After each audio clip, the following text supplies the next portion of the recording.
La Fundación Ideal nos acompaña en este día jueves, como todos los jueves, y lo vamos a aprovechar para analizar justamente estos índices que arroja el informe del INDEC. ¿Qué tal, Pablo? ¿Cómo te va? Buenas tardes. Lucas, buenas tardes, ¿cómo estás? Bien, muy bien. Contanos un poquito cuáles son estos números o en base a qué las diferencias entre indigencia y pobreza. Bien, mira, como bien explicaba Cintia hace un momento, ayer salieron los índices, los números publicados por INDEC, que indican que en Argentina 32,2% de las personas viven debajo de la línea de pobreza. Y en el caso de la indigencia es 6,3%. Estamos hablando más o menos de 9 millones de personas. ¿Por qué decimos 9 millones? Porque las encuestas solamente abarcan a centros urbanos.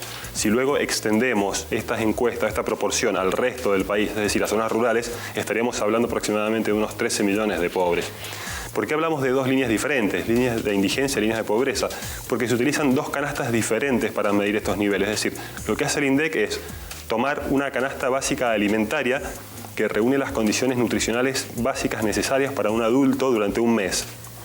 Si la persona o los ingresos familiares alcanzan esa canasta básica o si no la alcanzan, decimos que está por debajo o por arriba de la línea de indigencia. Mientras que si a esa canasta básica sumamos indumentaria, salud, transporte, etcétera, otros bienes no alimentarios, estamos hablando de una canasta básica total o líneas de pobreza. Es decir, lo que hace el INDEC básicamente es establecer dos líneas, una línea de pobreza y una línea de indigencia. Si los ingresos mensuales no alcanzan esa línea de indigencia, decimos que hablamos de personas indigentes.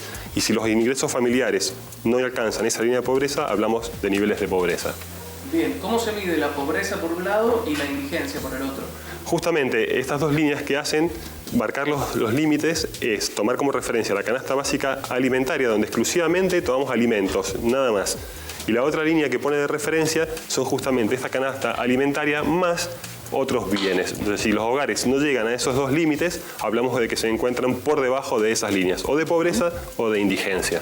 Bien, ¿y cuánto necesita una familia promedio para cubrir las necesidades alimenticias? Bien, en el caso a nivel nacional, la canasta básica son aproximadamente 5.200 pesos y la canasta básica total son aproximadamente 12.500 pesos. Y en el caso de nuestra provincia estamos hablando de una canasta básica alimentaria de unos 4.500 pesos. Es decir, si una familia hoy no reúne 4.500 pesos, es considerada indigente en Mendoza.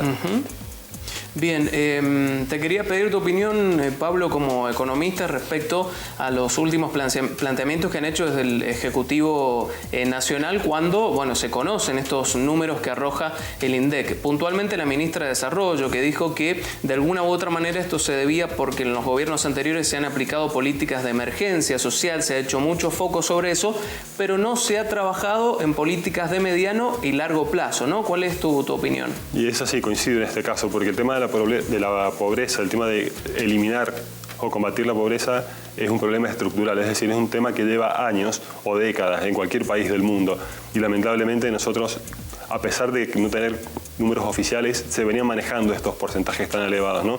Lo que hizo ayer el INDEC fue, digamos, un poco corroborar lo que uno ya temía, esos elevados niveles de pobreza, donde 1 de cada 3 argentinos es pobre hoy, ¿no? En Argentina, con los recursos con los que contamos, ¿no? Algo que parece insólito.